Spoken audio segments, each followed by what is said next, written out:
à venir pour la prédication de ce matin. Pour ceux qui apprennent à me connaître, vous savez que j'aime taquiner ceux que j'aime. Et j'ai remarqué quelque chose tantôt quand Benjamin a annoncé que le souper de la semaine dernière pour l'association, il avait été ramassé 30 000 $. Moi, j'ai lu 26 000 $ dans un courriel hier. Ça veut dire que tu as donné 4 000 honte. C'est ça que ça veut dire? Ah, je ne sais pas. De façon anonyme, hein, c'est ça? Bien, ça, je me demandais, là. Alors, tu as peut-être eu un courriel qui était plus à jour que moi. En tout cas. C'est intéressant. Pendant la prière ce matin, vous avez exprimé une partie de ce dont je vais vous parler ce matin. Combien Dieu a su, depuis toujours, utiliser des hommes et des femmes bien imparfaits. Ça vous rassure? Hein, pour accomplir son plan. Mais aussi des gens qui ont subi de graves injustices. Et ça aussi, c'est une réalité. Des souffrances incompréhensibles, comme Job, comme d'autres personnages qu'on connaît dans l'Écriture.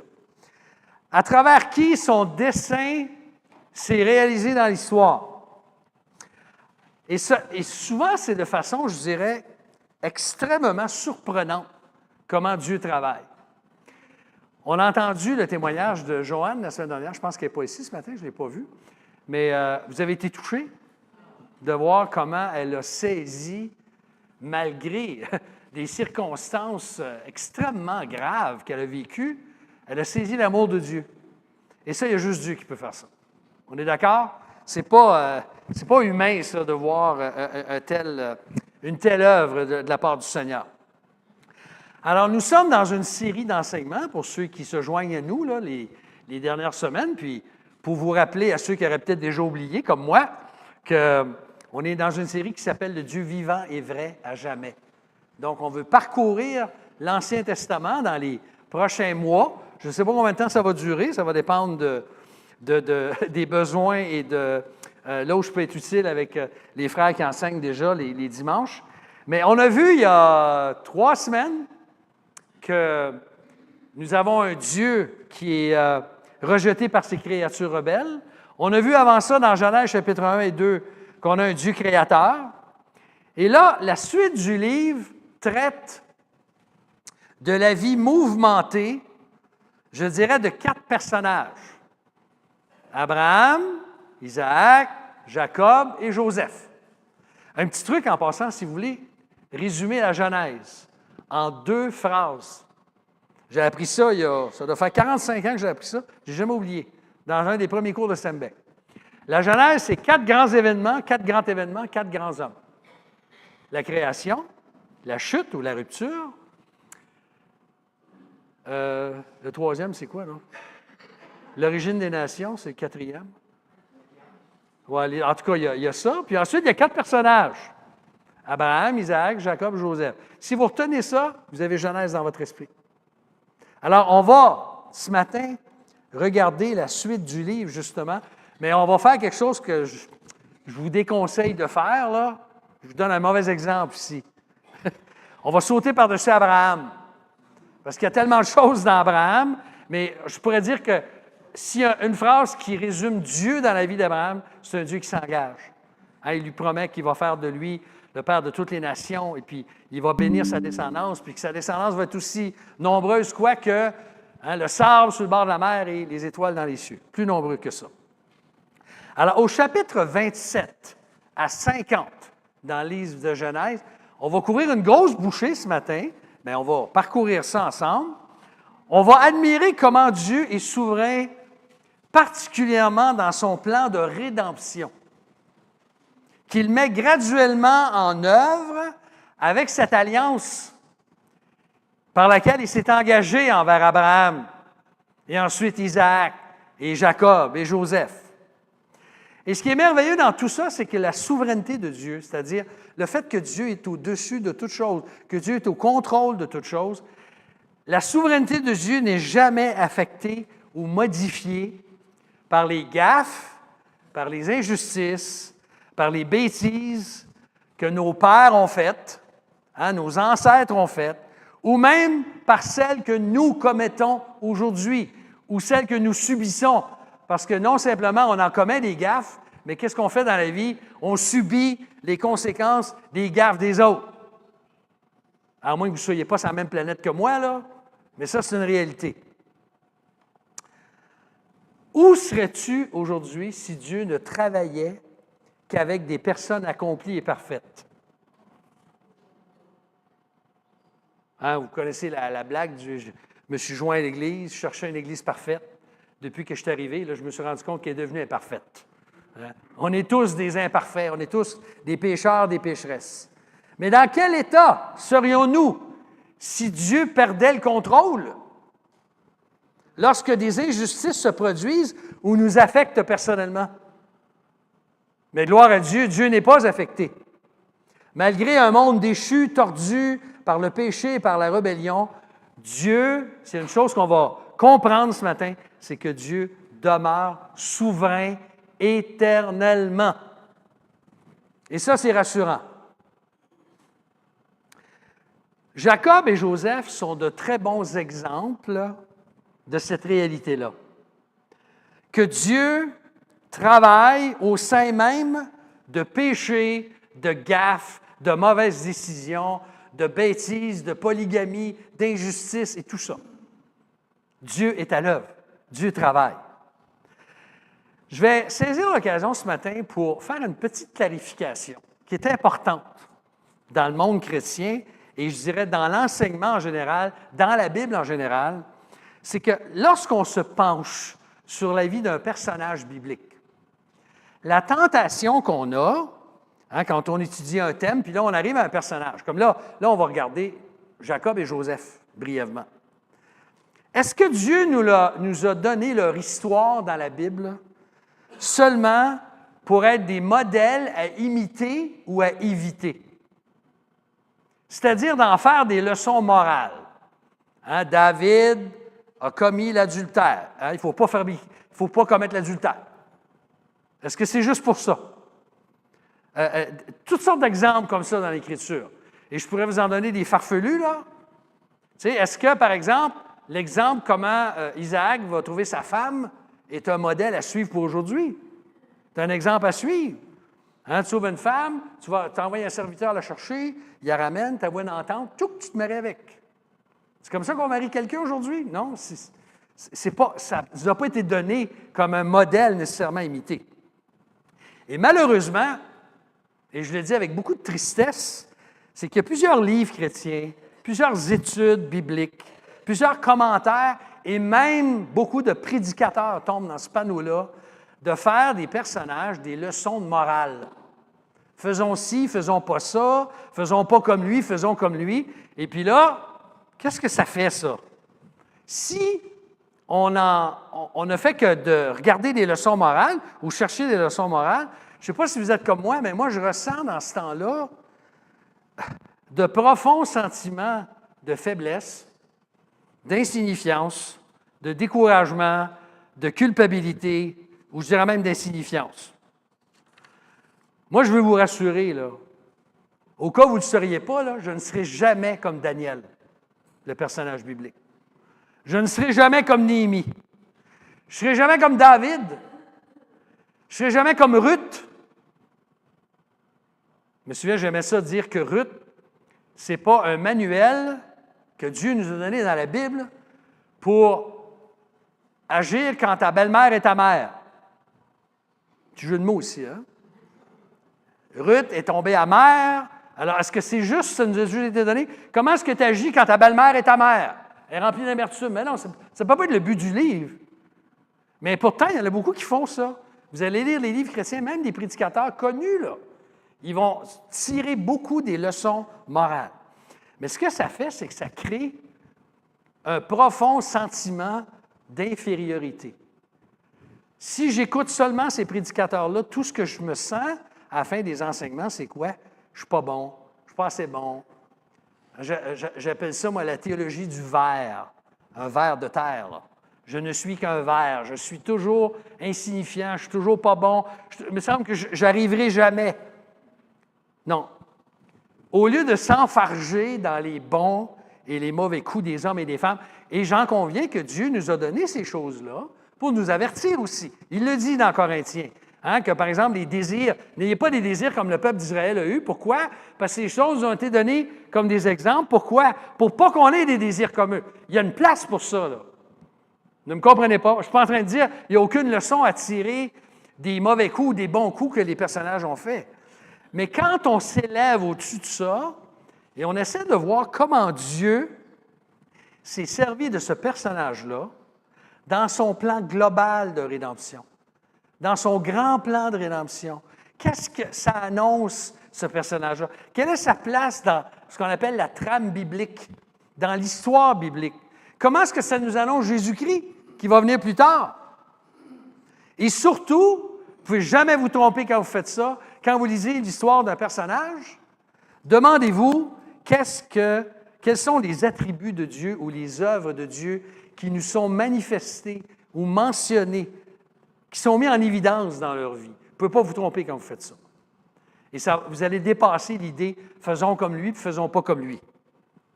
Alors, ce que nous allons faire ce matin, c'est qu'au lieu de regarder Jacob et dire « faisons pas comme Jacob », puis faisons comme Joseph, on va regarder comment la souveraineté de Dieu dans son plan, dans son engagement envers Abraham qui annonçait un peuple et un plan de salut merveilleux, comment Dieu dans son plan, par l'alliance qu'il a établie avec nos pères, manifeste sa souveraineté.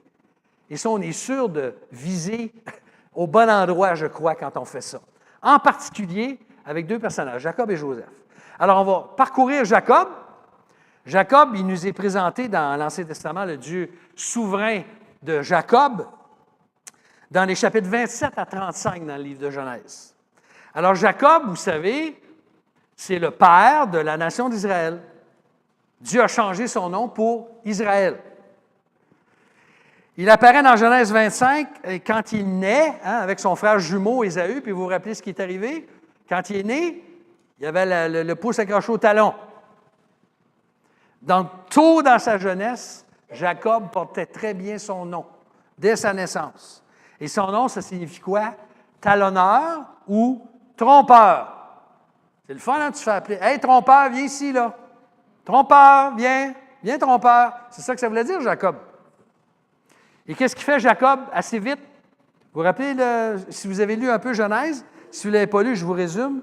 Il réclame puis il vole le droit d'aînesse à son frère. Pour un plat de quoi? De lentilles.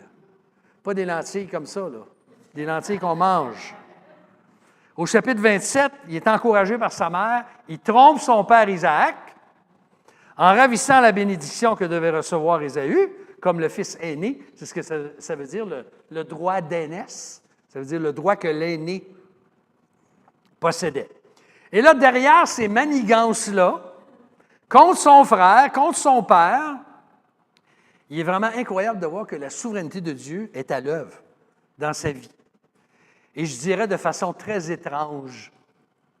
Au premier abord, quand tu dis ça la première fois, tu te dis, voyons donc, comment est-ce que Dieu peut travailler par un gars de même? Mais Dieu va accomplir mystérieusement ses desseins pour continuer la lignée qu'il a promise à Abraham. Au chapitre 28, alors qu'il fuit chez son oncle Laban, son frère avait le projet de le faire périr, ça fait que, il s'est enfui, Dieu lui apparaît dans un rêve avec la vision d'une échelle dont le sommet touche au ciel et les anges y montent puis descendent sur l'échelle. Ça nous rappelle quelque chose, ça, dans Jean. Jésus va en parler de cet exemple-là. Mais on va le lire, si vous permettez, ensemble.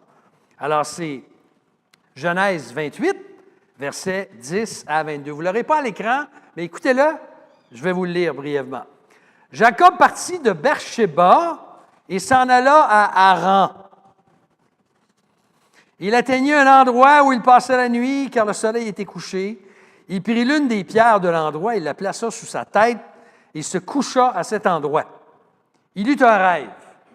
Voici qu'une échelle était dressée sur la terre, et son sommet touchait au ciel, et les anges de Dieu y montaient et y descendaient.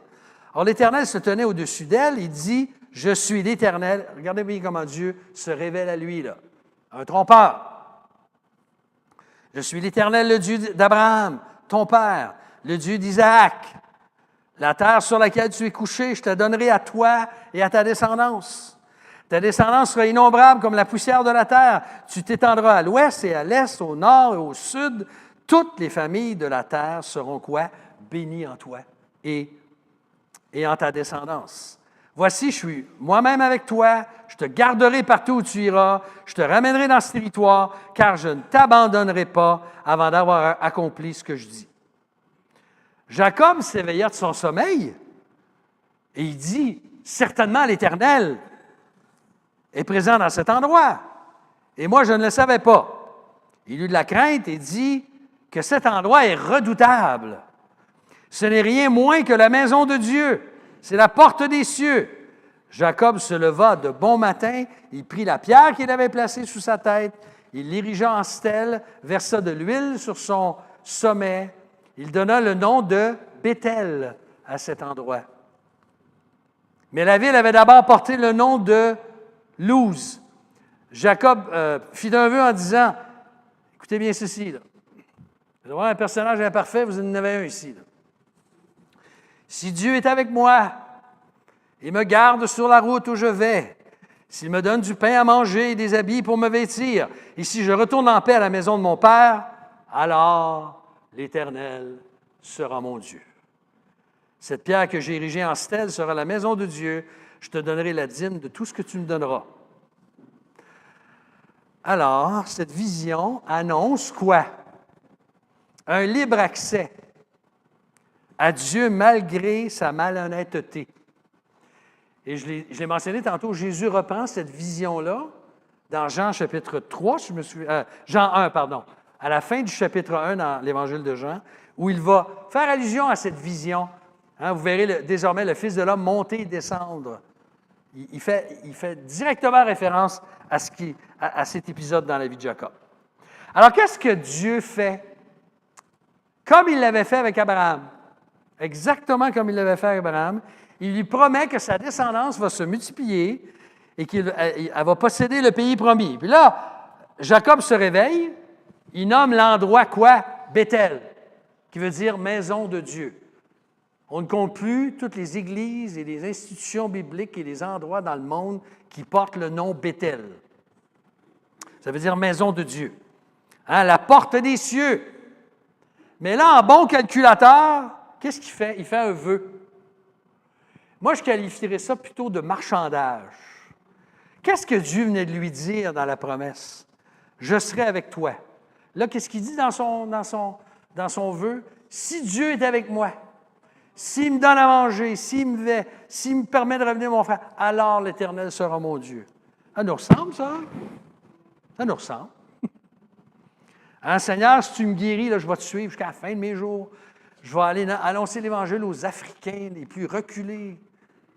Puis là, tu es guéri, puis tu oublies tout de suite ta promesse. Alors, il fait un vœu. Hein, si Dieu est avec moi, il me garde sur la route où je vais, il me donne du pain à manger, des habits pour me vêtir. Je retourne, je lis le texte, je retourne en paix à la maison de mon Père, alors l'Éternel sera mon Dieu.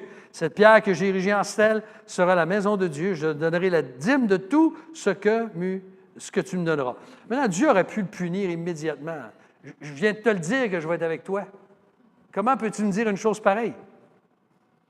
Et pourtant, Dieu renouvelle son alliance qu'il a faite à son grand-père Abraham, Abraham, Isaac, Jacob, Joseph. Alors, son grand-père Abraham, et jusqu'à ce point, on voit que Jacob est un homme, je dirais, dont la foi est accompagnée, nommons les choses comme elles sont, là, d'égoïsme, de doute, puis de tromperie. C'est parce qu'il a trompé son frère qu'il est obligé de s'enfuir, là, poussé par sa mère. Et pourtant, quand on regarde sa vie, ce qui est encourageant, c'est de voir que Dieu se révèle à des hommes infidèles. Et il daigne accomplir son plan par grâce en dépit de leurs fautes. Et ça, c'est une leçon pour nous. Dieu ne se révèle pas juste à des gens parfaits, au contraire. Il ne se révèlera à personne. Et si vous connaissez la suite de sa vie, là, après son long séjour de 14-15 ans chez Laban, son beau-père, il y avait 2 épouses, 2 concubines. Là, il a commencé à avoir de la rivalité entre chacune, parce qu'il y en a une qui ne pouvait pas être enceinte, puis l'autre, ça ne marchait pas. C'est le chaos total, la rivalité, la polygamie, la tromperie, le chaos de ce qu'on appellerait une famille aujourd'hui qui souffre d'un profond dysfonctionnement. J'avais vérifié, il paraît qu'en français, une famille dysfonctionnelle, c'est pas français. Dysfunctional family, c'est pas français. Famille qui souffre de dysfonctionnement. Alors, en bon québécois, là, on appelle ça une famille tout croche. Et puis certains d'entre nous, on a grandi dans les familles, quoi? Tout croche. Ou peut-être même qu'on a été nous-mêmes dans une famille croche. Et je vous rappelle que de cela va arriver quoi? Les 12 tribus d'Israël. De cette gang-là, de lui avec ses 2 femmes, tout ça, là, ça devient les 12 tribus d'Israël et Dieu honore la promesse d'alliance qu'il a faite à Abraham, à Isaac et à Jacob. Son sublime dessein de rédemption est à l'œuvre. Et au chapitre 32, c'est un autre chapitre important, je vais juste vous relater 2 événements particuliers dans la vie de Jacob. Il va vivre une expérience qui démontre que Dieu se spécialise dans la transformation des gens tout croche, dans la transformation souveraine du cœur humain. On dirait que l'homme du premier voyage, c'est quand il va revenir. Là, il va avoir quitté Laban, ils vont tout être une foule là, avec tout le bétail. Et puis là, il retourne vers son frère, puis il a bien peur que son frère le tue en le voyant. Puis là, il va préparer des cadeaux, puis tout ça. Mais l'homme du premier voyage, il semble avoir été vraiment transformé parce qu'il quitte Laban avec toute sa grande famille, toutes ses richesses. Il rentre au pays, puis là, il prend des mesures pour préparer sa rencontre avec son frère Ésaü. On voit bien qu'il est devenu un homme différent. Chapitre 30, qu'est-ce que je vous ai donné comme référence là? 32. Si vous regardez avec moi dans le chapitre 32 dans Genèse, il y a quelque chose qui arrive dans ce texte-là qui est bizarre. C'est un épisode dans l'Écriture. Il y en a des textes comme ça, on se demande, mais pourquoi Dieu nous raconte-t-il un événement comme celui-là? Versets 12 et 13. C'est ça, versets 12 et 13. Il demande à Dieu de le délivrer de son frère. C'est là que ça commence. Il dit, « Délivre-moi, je te prie, de la main de mon frère. » Genèse 32. La main d'Ésaü, car je crains qu'il ne vienne, qu'il ne me frappe ainsi que la mère et les enfants. Et toi, tu m'as dit, je te ferai du bien. Je rendrai ta descendance comme le sable de la mer qui est innombrable. Alors, il était convaincu, et ça ne pourrait pas marcher là, si son frère le tuait, là, ou il ferait du mal à ses femmes et à ses enfants. Mais là, on va voir que pendant les heures ténébreuses de la nuit, vous connaissez cet épisode? Jacob va lutter avec un homme mystérieux. En fait, on se rend compte que c'est ce qu'on appelle en théologie une théophanie, une manifestation humaine de Dieu. On va lire les versets 25 à 33, toujours dans Genèse 32. Jacob resta seul. Alors un homme se battit avec lui jusqu'au lever de l'aurore. Voyant qu'il ne pouvait le vaincre, il le frappa à l'articulation de la hanche. Et l'articulation de la hanche de Jacob se démit, elle s'est déboîtée littéralement, pendant qu'il se battait avec lui. Et l'homme dit, « Laisse-moi partir, car l'aurore se lève. » Jacob répondit, « Je ne te laisserai point partir sans que tu me bénisses. » Et là, l'homme lui dit, « Quel est ton nom? » Il répondit, « Jacob. » L'homme reprit, « Jacob ne sera plus le nom qu'on te donnera, mais Israël, car tu as lutté avec Dieu et avec des hommes, et tu as été vainqueur. » Jacob l'interrogea en disant, « Je t'en prie, indique-moi ton nom. » Il répondit, « Pourquoi demandes-tu mon nom? » Et il le bénit là. Jacob donna à cet endroit le nom de Péniel, car, dit-il, j'ai vu Dieu face à face, et mon âme a été préservée. Et là, le soleil se leva lorsqu'il passa Pénuel. Jacob boitait de la hanche. C'est pourquoi jusqu'à ce jour, les fils d'Israël ne mangent pas le tendon qui est à l'articulation de la hanche, car Dieu atteignit Jacob à l'articulation de la hanche au tendon. Je dis, Seigneur, pourquoi tu nous donnes ce texte-là? C'est bizarre, ça, cette histoire-là. Qu'est-ce que tu veux nous enseigner par ça? Faisons comme Jacob, battons-nous avec Dieu, Pour avoir la hanche démanchée? Hein? Leçon morale? Ben non, ça ne peut pas être. Il faut que ce soit plus que ça. On va essayer de voir un petit peu plus que ça. D'abord, je vais vous rassurer, on ne peut pas comprendre les détails mystérieux de cette bataille-là, de cette lutte-là. On marque ici que c'est Dieu, par cette manifestation humaine spéciale, cette théophanie, que Dieu change le nom de Jacob pour Israël. D'ailleurs, il est le seul personnage de l'Ancien Testament, vous remarquerez, vous faites une étude si vous voulez, là, à qui Dieu demande « Quel est ton nom? » Dieu ne savait pas son nom? Ben oui, il savait. Hein? Il le savait. Ce n'est pas parce qu'il ne le connaissait pas. Mais on voit déjà le changement que Dieu est en train d'opérer dans sa vie. Là. Le soleil s'est levé, il marche en boitant, mais il a changé. Il avait lutté avec Dieu, puis le texte nous dit qu'il en est sorti vainqueur. On n'est pas sûr de qu'est-ce que ça veut dire exactement, ça. Il a vu Dieu, puis il aurait dû mourir. Il aurait dû mourir. Ça, c'est une chose qui est claire. Mais quand le soleil s'est levé, il marchait en boitant, il a changé, il demeure en vie, et Dieu va faire son œuvre comme il l'avait annoncé à Abraham, Isaac et Jacob, et ainsi de suite. Je ne sais pas si vous avez déjà rencontré des gens comme ça, vous. Moi, j'en ai rencontré plusieurs dans ma vie. Des gens ont dit qu'après de nombreuses années, ne semblent pas avoir appris grand-chose. Surtout de leurs leçons. Ou de leur... Ils n'ont pas appris les leçons qu'ils auraient dû apprendre de leurs mauvais choix il y a 20 ans, 30 ans, 40 ans. Vous avez déjà rencontré des gens comme ça? Peut-être que vous êtes comme ça vous-même, hein? On est tous un peu comme ça. Mais en 20 ans, on se rend compte d'une chose. C'est que notre ami ici, là, il semble qu'il avait beaucoup appris, Jacob. Il avait compris un peu plus l'humilité, la ténacité, une prière plus mûre, et je dirais surtout la confiance en un Dieu souverain et gracieux. Et moi, ça me rassure beaucoup de savoir que Dieu n'a pas attendu que Jacob soit parfait pour l'utiliser dans sa souveraineté. Il va le réconcilier avec son frère. Dieu va l'accompagner dans la suite de sa vie. Et tôt ou tard, on va se reconnaître dans la vie de Jacob. Et ça, c'est très bien. Mais on peut être reconnaissant au Seigneur d'une chose, pour sa bonté dans notre vie, malgré nos fautes, malgré toutes les fois où on a fait du mal, malgré tous nos plans trompeurs. Ça, on peut certainement... Voyez-vous, qui est le héros dans l'histoire? Ce n'est pas Jacob. C'est toujours Dieu. C'est toujours Dieu qui est le héros par l'œuvre qu'il est en train d'accomplir. Et ça, si on fait ça, on ne se trompe pas. Il faut voir comment est-ce que Dieu se manifeste, comment Dieu agit dans sa vie et dans son plan de rédemption. Maintenant, si vous pensez que vous n'avez assez avec Jacob, on va aller à Joseph. Joseph, il y a, en 1987, combien n'étaient pas nés en 87 ici? Combien étaient des grands-parents en 87 ici? Ah ben oui, c'est vrai. Mais vous êtes tout seul, Raymond, excusez, là. Vous êtes à peu près tout seul. Mais en 1987, j'étais un jeune pasteur et j'étais au camp des bouleaux, au camp des personnes seules. À ce moment-là, il y avait, je pense qu'il y en avait 60, 70. Et j'ai enseigné sur Joseph. Et ça va faire 40 ans l'année prochaine.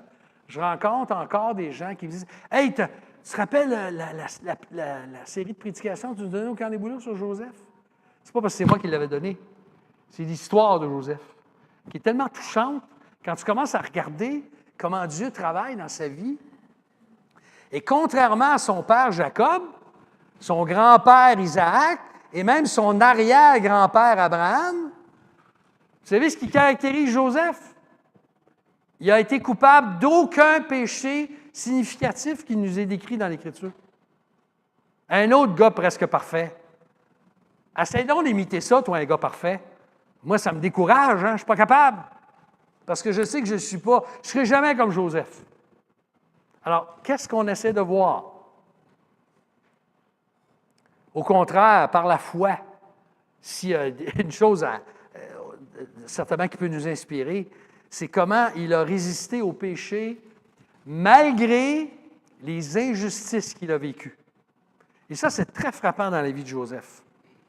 Il a accompli la promesse divine selon laquelle le peuple élu de Dieu sera le moyen de bénédiction des autres nations. Dieu va se servir de ces injustices dans sa vie pour sauver le peuple d'Israël et puis l'amener en Égypte et puis pourvoir à ses besoins et puis de faire une œuvre incroyable. Puis amener éventuellement David puis Jésus, plusieurs siècles plus tard. Alors, Joseph, c'est l'exemple qu'un homme peut vivre des injustices non méritées. Il y en a 3 qui nous sont mentionnées dans son récit. Trois injustices importantes. La première, c'est qu'il est vendu comme esclave par ses frères à des marchands ismaélites. Ensuite, il est faussement accusé par la femme de son patron, Potiphar, un dignitaire du Pharaon, qui voulait coucher avec lui tellement qu'il était beau, puis elle le harcelait. Puis là, il est emprisonné injustement, puis là, il est oublié, en plus, par les chansons du roi, à qui il avait expliqué son rêve. Et puis là, ensuite, il va être transporté, littéralement, après qu'il a croupri en prison pendant des années. Les chansons, lui, il est rétabli dans son poste auprès du Pharaon, mais Joseph, il reste en prison. Puis il dit, les chansons l'oublia. Mais il y a un petit, et là voilà le mot, un petit refrain qui revient dans l'Écriture. Savez-vous ce que c'est? Mais Dieu était avec lui. Il y a un homme, Daniel Anderson, un frère que j'affectionne beaucoup, qui a beaucoup écrit sur la prière. Il parlait à mon nez, il dit, dans le monde chrétien, là, il y a énormément de conférences sur le leadership. Puis soyons des bons leaders comme Néhémie. Puis le livre de Néhémie, ça nous a été donné pour être comment avoir des principes de leadership. Est-ce que c'est le but du livre? Je ne pense pas. Je ne crois pas que c'est le but du livre. Mais il a dit, vous remarquerez dans l'Écriture, tous les personnages que Dieu a utilisés comme des leaders de foi et de bénédiction, il y a une phrase qui revient, un petit refrain qui revient, et il avait tout à fait raison, mais Dieu était avec lui. Ça revient régulièrement dans l'Écriture. Vous remarquerez, c'est frappant, je n'avais jamais remarqué ça, moi. Dieu était avec lui. Alors, il le faisait réussir dans tout ce qu'il entreprenait et c'était visible. Là, on est dans Genèse 39. Vous allez dans Genèse 39, on fait un petit saut. Ah, j'aurais aimé ça avoir le temps, mais je n'ai pas le temps. De vous parler d'autres choses, mais il y a tellement, c'est tellement riche, la Genèse. Là. C'est pour ça qu'il faut vous preniez le cours en passant. Je vais passer ma petite plug ici. Là. Je vous encourage à prendre le cours et suivre le cours. Vous allez être bénis. Vous allez passer 2-3 semaines dans Genèse. Là. Vous allez avoir le temps de regarder certaines choses. Alors, Dieu ne l'oubliera jamais, malgré l'oubli de les chansons. Les chansons l'oublient dans l'histoire. Et là, il va donner des explications aux rêves du Pharaon. C'est un récit formidable. Le Pharaon, il a eu des rêves. Il va avoir l'explication. Ça ne marche pas. Ils ne sont pas capables de lui dire « Hey, je connais un gars, là, je l'ai oublié. » Puis là, le gars, il se sent coupable, les chansons. Puis il dit « Il y avait un gars en prison, là, il m'a expliqué les rêves. » Puis c'est exactement ce qui est arrivé. Là, ils le font venir. Ils l'habillent, hein, ils le préparent, ils le pomponnent, comme on dit. Et puis là, ils donnent les explications des rêves. Hein, les 7 années de vache grasse, les 7 années de vache maigre, vous connaissez cette histoire-là. D'ailleurs, ça a même passé dans le langage. Hein? Les années de vache maigre, les années de vache grasse, ça vient d'où, ça? Ça vient de la Genèse, du récit de Joseph. Alors, dans ses explications, il reconnaît que Dieu en est la source. Et Dieu va l'utiliser. Il va devenir premier ministre de l'Égypte. Hein, il était prisonnier, là, il n'y a pas longtemps. Et là, il y a toute une histoire qui se produit avec ses frères. Hein. Ses frères viennent, il ne se fait pas reconnaître par eux. Puis là, on dirait qu'il manigance des choses. Mais qu'est-ce que Joseph veut faire? Il veut connaître les vrais sentiments de ses frères qui l'ont vendu. Il veut savoir s'ils ont encore un amour pour son père. Et puis s'ils ont un amour pour leur petit frère, en particulier, Benjamin, qui est le dernier. C'est vraiment frappant, cette histoire-là. C'est très, très touchant. Il teste les sentiments par rapport à son père, par rapport à leur frère. Il se révèle à eux. Son père va revenir et il va prononcer une bénédiction avant de mourir. Là, je résume, là, hein, pas à peu près. Là. Il prononce une bénédiction sur chacun de ses fils. Et dans Hébreux 11, il nous a dit que toutes ces bénédictions-là sont prononcées par la foi, Hébreux 11, 21. Et après la mort de Jacob et son inhumation en Canaan aux côtés de ses ancêtres, et de retour en Égypte de Joseph et ses frères. Il y a un récit absolument extraordinaire. On va terminer avec ça. Genèse 50, versets 15 à 21, va nous donner quelques éclaircissements extrêmement importants sur la théologie de Joseph, c'est-à-dire sa compréhension de Dieu. OK, alors on va dans Genèse 50 et on regarde à partir du verset 15, c'est ça, et suivant. Quand les frères de Joseph virent que leur père était mort, ils dirent, « Si Joseph allait se montrer notre adversaire, il nous rendait tout le mal que nous lui avons fait. » Alors ils firent dire à Joseph, « Ton père a donné cet ordre avant de mourir. » C'est faux, ça. Excusez, là, mais c'est pas vrai, c'est un mensonge. Vous parlerez ainsi à Joseph, « Oh, je t'en prie, pardonne le crime de tes frères et leurs péchés, car ils t'ont fait du mal. Je t'en prie, pardonne maintenant le péché des serviteurs du Dieu de ton père. » Façon de parler, hein, polie. Joseph pleura quand on lui parla ainsi. Ses frères vinrent eux-mêmes tomber à ses pieds et dire, « Nous voici tes serviteurs. » Joseph leur dit, « Soyez sans crainte. En effet, suis-je à la place de Dieu? » Vous comprenez cette phrase-là? Là? Vous aviez formé le projet de me faire du mal. Dieu l'a transformé en bien pour accomplir ce qui arrive aujourd'hui et pour sauver la vie d'un peuple nombreux. Maintenant donc, soyez sans crainte. Je vais pourvoir à tous vos besoins et ceux de vos enfants et les consola en parlant de leur cœur. Qu'est-ce que ça nous dit sur la compréhension de Dieu de Joseph ici? Il y a une vérité extrêmement importante qu'on voit à travers toute l'Écriture. On la voit dans les Évangiles, on la voit dans les Actes, on la voit partout dans l'Écriture. C'est que Joseph croit profondément à la souveraineté providentielle de l'Éternel, malgré un nouveau mensonge de ses frères qui craignent une vengeance de sa part. Hein?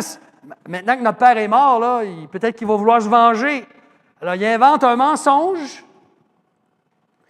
Et là, Joseph leur dévoile à la fois son cœur, mais quoi aussi? Sa compréhension de la souveraineté de Dieu et leur responsabilité. Voyez-vous, quand Joseph a été vendu par ses frères, là, puis amené là, en Égypte, Dieu n'était pas inattentif. Hein? Dieu n'était pas occupé ailleurs au ciel. « Ah, regardons ça, ça l'a échappé. Hein? » C'est pas ça du tout qui est arrivé. Hein? Dans leur crime, là, Dieu n'a pas été appelé. Il a vu ça, puis « Ah non, mes plans sont foutus, là. Il va falloir que je change mes plans avec Joseph. » Mais non, Dieu est parfaitement souverain. Les frères de Joseph avaient agi avec quoi? Avec une mauvaise intention. Vous aviez médité, littéralement, de me faire du mal. Vous savez ce que Dieu fait? Dieu, il médite avec les mêmes circonstances de faire du bien. Dieu, quant à lui, a fait son œuvre avec une bonne intention. Dieu l'a transformé, littéralement, il a médité en bien pour accomplir ce qui arrive aujourd'hui et pour sauver la vie d'un peuple nombreux. Est-ce que ça vous fait penser à un verset dans le Nouveau Testament, ça? Lequel? Ben oui, hein? Nous savons du reste que toute chose coopère ou concourt au bien de ceux qui aiment Dieu, de ceux qui sont appelés selon son dessein. Romains 8, 28. Hein, c'est exactement la même chose. C'est là qu'on voit qu'on a le même Dieu, hein? Le même Dieu souverain, le même langage. Rapidement, c'est pas dans mes... je ne sais pas si je l'ai mis à l'écran, oui, hein? Acte 2, chérie, il est là. Le prochain, ben oui. Ben oui, je me suis repenti cette semaine en revisant mon enseignement et j'ai décidé de rajouter Acte 2. Vous avez là un bel exemple c'est le même langage au sujet de la mort de Jésus qui est employé par Pierre dans son discours dans Acte 2, à la Pentecôte. Regardez ce qu'il dit. Acte 2, 22. Israélites, écoutez ces paroles. Jésus de Nazareth, cet homme approuvé de Dieu devant vous par les miracles, les prodiges et les signes que Dieu a fait par lui au milieu de vous, comme vous le savez vous-même, cet homme, regardez le langage. Là. Est-ce que Dieu a livré son Fils parce qu'il savait d'avance qu'il allait souffrir, mais bon, OK, il a accepté de... Non, on voit que c'est le plan de Dieu de toute éternité.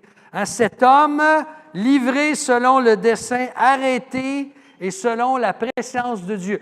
Est-ce que Dieu il a choisi Jésus puis il a permis qu'il aille à la croix juste parce qu'il savait d'avance qu'il allait à la croix? Ben non. C'est beaucoup plus que ça. C'était déterminé par Dieu. C'était dans la souveraineté de Dieu. Hein? Cet homme, livré selon le dessein arrêté, selon la présence de Dieu. Ça, on va dire, là, ça, c'est la souveraineté de Dieu dans son plan. Mais est-ce que ça enlève la responsabilité humaine? Absolument pas. Regardez la suite. Cet homme, qu'est-ce que vous avez fait? Vous l'avez fait mourir en le clouant à la croix. Vous êtes responsable du péché atroce que vous avez commis par la main des impies. Mais cet homme, Dieu l'a ressuscité en le délivrant des liens de la mort parce qu'il n'était pas possible qu'il soit retenu par elle. Et là, il va citer le fameux psaume, je pense que c'est le psaume 16, si je me souviens bien. Mon frère a fait sa thèse doctorale là-dessus. Je devrais m'en rappeler, là, mais je ne me rappelle pas ses conclusions, de toute façon. C'est intéressant de voir que la souveraineté de Dieu est toujours à l'œuvre malgré elle n'empêche jamais la souveraineté humaine. On appelle ça en théologie, un autre grand terme, là, on appelle ça le compatibilisme. Il y a deux grandes vérités qui sont compatibles, la souveraineté de Dieu, la responsabilité humaine. Quand vous êtes venu au Seigneur, vous avez dû quoi? Vous avez dû croire, vous avez dû vous repentir de vos péchés comme moi. Il a fallu que j'abandonne ma vie à Jésus-Christ. Ça, c'était ma responsabilité. Mais quand je regarde le salut que Dieu m'a donné, je vois que c'est Dieu qui l'a fait. Hein? C'est Dieu qui a fait le travail. C'est Dieu qui m'a attiré à lui par l'Esprit. Sans son œuvre souveraine, ce serait absolument impossible que je me convertisse. Ça, c'est un autre sujet. Je vais laisser ça à Yolande dans Romains 8, un petit peu plus loin. Là. On va regarder ça dans Romains 8 éventuellement, là, quand on va arriver là. C'est un texte extraordinaire. Hein? Alors, je termine en nous rappelant que s'il y a une leçon importante à retenir de la vie de Joseph ou du Dieu Joseph, c'est que l'Éternel souvent décide de nous faire du bien et d'affirmer notre intégrité au milieu des circonstances parfaites. Non, des circonstances injustes, même affreuses, plutôt que de les changer comme on le fait, on lui demande souvent. « Seigneur, change mes circonstances, j'en peux plus. » Puis là, tu vas pouvoir travailler. Non, Dieu dit, « Inquiète-toi pas, persévère, moi je vais travailler au sein de tes circonstances difficiles. » C'est ça que Dieu fait, bien souvent. Et bien que les patriarches et les croyants de cette époque ont eu un accès dans la présence de Dieu suite à... C'est intéressant, hein, il y a des interventions directes de la part de Dieu là, dans ces textes-là. Dieu va préparer un nouveau chapitre. Et là, vous allez être obligé de revenir la semaine prochaine. Parce que la semaine prochaine, on va voir la venue d'un libérateur. Justement, un Dieu qui libère, un Dieu libérateur, par Moïse, qui va conduire son peuple à un accès dans la présence de Dieu dans le désert.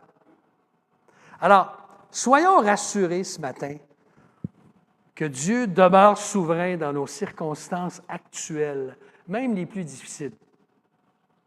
Qu'il s'agisse d'un deuil.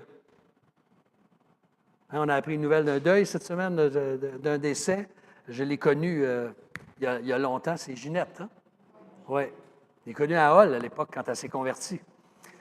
Que ce soit la maladie d'un proche, que ce soit une maladie que vous vivez, un enfant qui s'éloigne du Seigneur Jésus ou qui s'éloigne de vous, que ce soit des difficultés financières, une situation difficile au travail, un voisin casse-pied.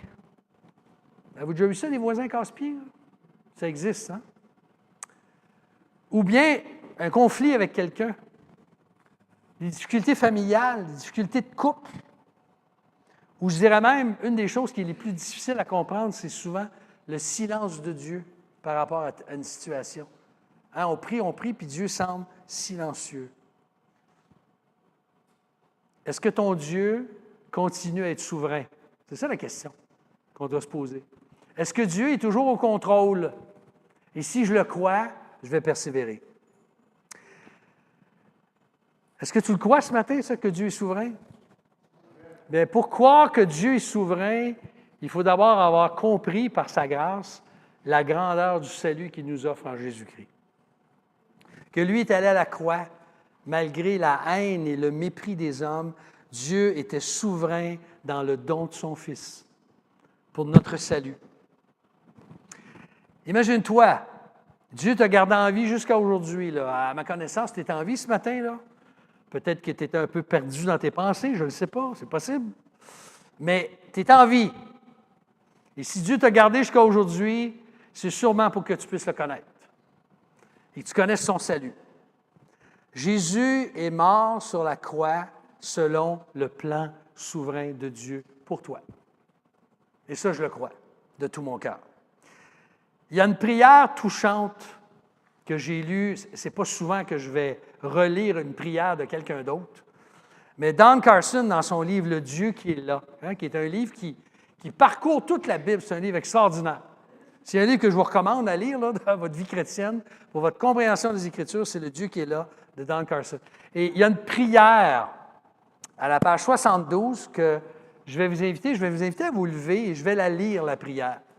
Je l'ai trouvée tellement touchante que nous allons faire notre prière ce matin. Il n'y a rien de mal à avoir une prière écrite, parfois, mais celle-ci, je vais la prier et nous allons conclure de cette façon.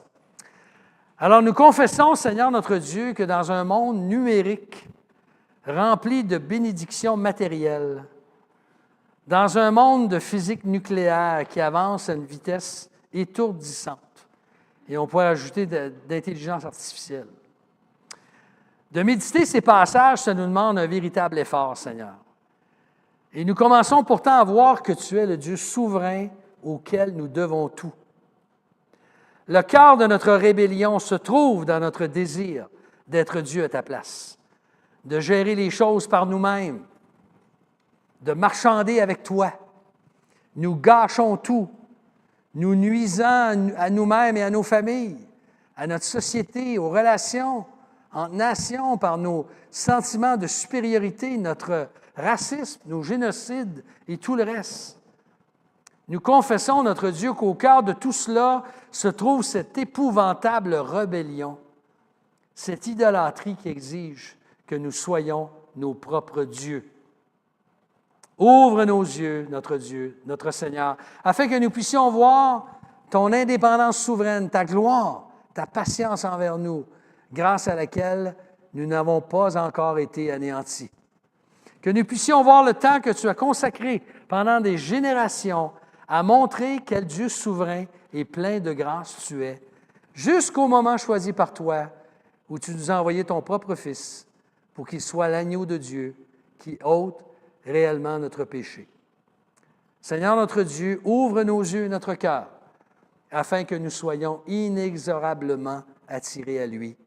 Et nous te le demandons. Au nom de Jésus. Amen.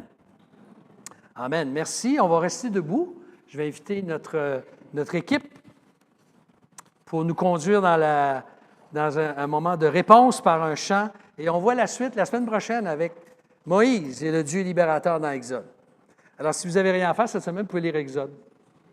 36 chapitres, je pense, c'est ça? Vous allez être bénis. Merci.